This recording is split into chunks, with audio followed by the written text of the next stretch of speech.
بسم اللہ الرحمن الرحیم۔ السلام علیکم ناظرین کرام، نئی ویڈیو میں آپ کو خوش آمدید کہتے ہیں۔ بھارت کے اعصاب پر چائنا اس وقت سوار ہے۔ پچھلے گزشتہ 2 سالوں کے اندر ایل اے سی پر بھارت اور چائنا کے درمیان کئی واقعات رونما ہو چکے ہیں۔ ایل او سی پر مزید اب 10,000 سرحدی محافظ بھارت کی جانب سے تعینات کرنے کا اعلان کیا گیا ہے، جبکہ 7 بٹالین، 47 چوکیاں اور ایک نیا سیکٹر ہیڈ کوارٹر تعمیر کرنے کی بھی ایل اے سی پر منظوری دی گئی ہے، جبکہ مودی سرکار عسکری بجٹ میں بھی 13% کا اضافہ کر چکی ہے۔ تو انتہا پسند وزیر اعظم نریندر مودی کی جانب سے ایک مرتبہ پھر عسکری صلاحیت اور افرادی قوت بڑھانے کی مسلسل کوشش کی جا رہی ہے تاکہ وہ چین کے ساتھ دوبارہ پنگا لے سکے۔ گو ایل اے سی کے اوپر مودی سرکار اور بھارت کو اپنے بہت سے علاقوں سے ہاتھ دھونا پڑا ہے، جب چین نے گلوان وادی کے اندر داخل ہو کر یہاں پر بہت سی چوکیوں پر حملہ کیا ہے اور بھارتی سرکار کو اور بھارتی فوج کو وہاں سے مار بھگایا تھا۔ اب جو تازہ ترین اس وقت صورتحال ہے اس پر میں آج کی ویڈیو میں بات کروں گا۔ ناظرین اکرام، بھارت کے انتہا پسند وزیر اعظم نریندر مودی کی جانب سے انڈین فوج میں عسکری صلاحیت اور افرادی قوت بڑھانے کی کوششیں مسلسل جاری ہیں۔ تازہ اقدام میں چین کی سرحد پر بارڈر گارڈ کی تعداد میں نمایاں اضافے کا فیصلہ کیا گیا ہے۔ واضح رہے کہ بھارت کے اعصاب پر چین کا خوف سوار ہے اور اب تک اسے ہر محاذ پر منہ کی کھانی پڑی ہے۔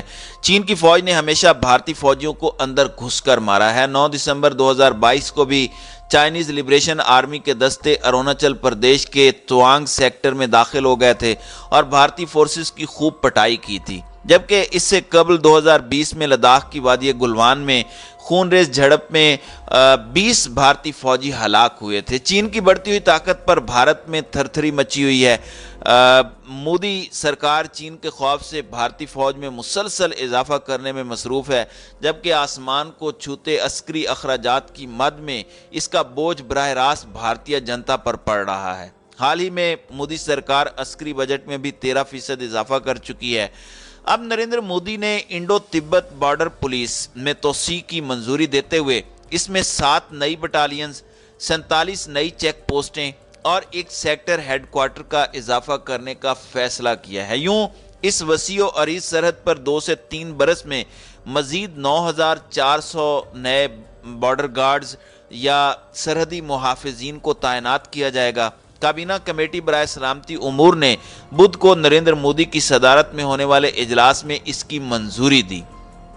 اس کے ساتھ ہی مرکزی مسلح دستوں کی نفری میں 10% کا اضافہ کیا جائے گا۔ بھارتی ذرائع ابلاغ بتاتے ہیں کہ یہ فیصلہ 2020 سے چین کے ساتھ جاری سرحدی کشیدگی اور تعطل کے پیش نظر کیا گیا ہے۔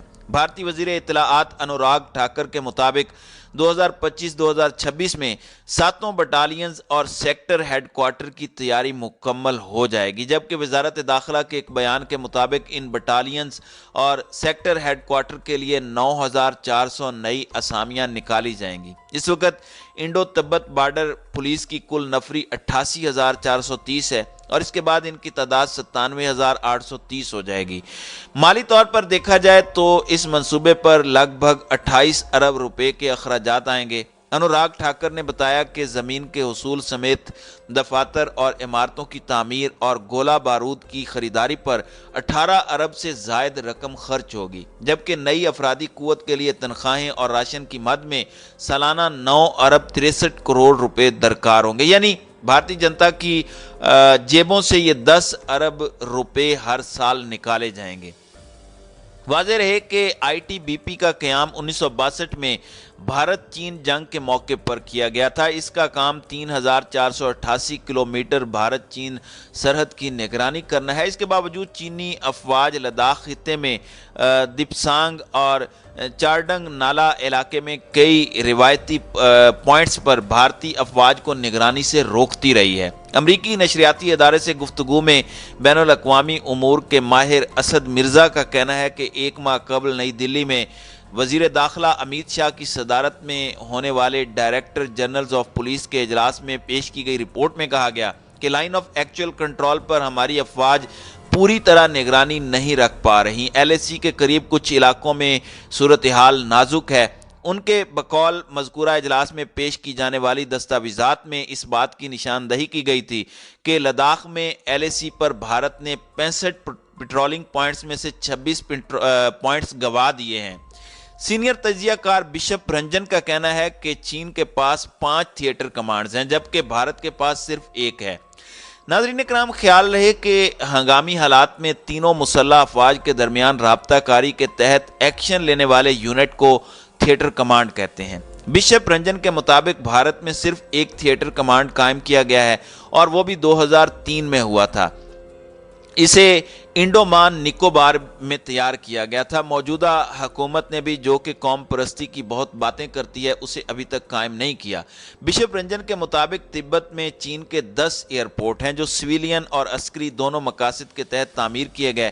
اس کے علاوہ 30 ایئرپورٹ زیر تعمیر ہیں۔ 2-3 سال سے ہائی سپیڈ ٹرین کی خدمات بھی شروع کی گئی ہیں۔ بنیادی ڈھانچے کے فروغ سے چین کے لیے متنازع علاقے میں کہیں بھی رسد پہنچانا بہت آسان ہو گیا ہے۔ اس کے علاوہ چین نے سیٹلائٹ اور روبوٹ کے ذریعے بھی نگرانی شروع کر دی ہے۔ دوسری جانب اتراکھنڈ سے لداخ تک بھارت کے جتنے بھی ایئرپورٹس ہیں وہ چینی ایئرپورٹس کی مانند معیاری نہیں ہے، جس کی وجہ سے بھارت کے لیے رسد پہنچانا بہت آسان نہیں ہے۔ مودی کے تازہ اقدامات سے بھارت چین کا مقابلہ نہیں کر سکتا۔ دوسری جانب بھارتی انکم ٹیکس حکام نے وزیر اعظم نریندر مودی پر دستاویزی فلم بنانے کے بعد برطانوی نشریاتی ادارے BBC کے دفاتر میں تفتیش کے دوران ملازمین کے موبائل اور لیپ ٹاپ کا بھی معائنہ کیا۔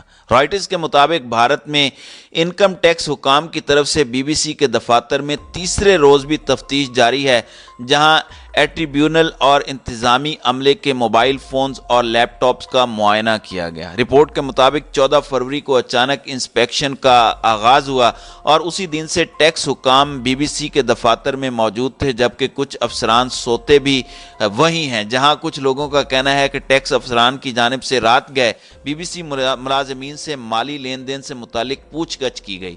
ذرائع نے بتایا کہ افسران نے ہم میں سے کچھ ملازمین کے موبائل فون اور لیپ ٹاپس کا معائنہ کیا اور پھر واپس دیے، اور یہاں تک کہ ان سے موبائل اور لیپ ٹاپس کے کوڈز بھی لیے گئے۔ خیال رہے کہ ٹیکس حکام کی طرف سے BBC کے دفاتر کی تفتیش وزیر اعظم نریندر مودی پر بنائی گئی دستاویزی فلم پر اٹھائے گئے سوالات کے بعد عمل میں آئی ہے۔ BBC کی طرف سے وزیر اعظم نریندر مودی پر بنائی گئی دستاویزی فلم میں گجرات میں ہونے والے فسادات کا بھی ذکر کیا گیا ہے، جس وقت نریندر مودی گجرات ریاست کے وزیر اعلیٰ تھے۔ تاہم بھارتی حکومت نے BBC کی طرف سے بنائی گئی دستاویزی فلم انڈیا دی مودی کویسچن کو پروپیگنڈا قرار دیتے ہوئے مسترد کر دیا، جبکہ سوشل میڈیا پر اس کی نشریات بھی منسوخ کر دی ہیں۔ خیال رہے کہ BBC نے بھارتی وزیر اعظم نریندر مودی کی قیادت کے حوالے سے انڈیا دی مودی کویسچن کے عنوان سے دستاویزی فلم بنائی تھی، جس میں 2002 میں گجرات میں ان کی وزارت اعلیٰ کے دوران ہونے والے خونی فسادات کا ذکر کیا گیا، جہاں تقریباً 1000 افراد ہلاک ہوئے تھے، جن میں سے اکثر مسلمان تھے۔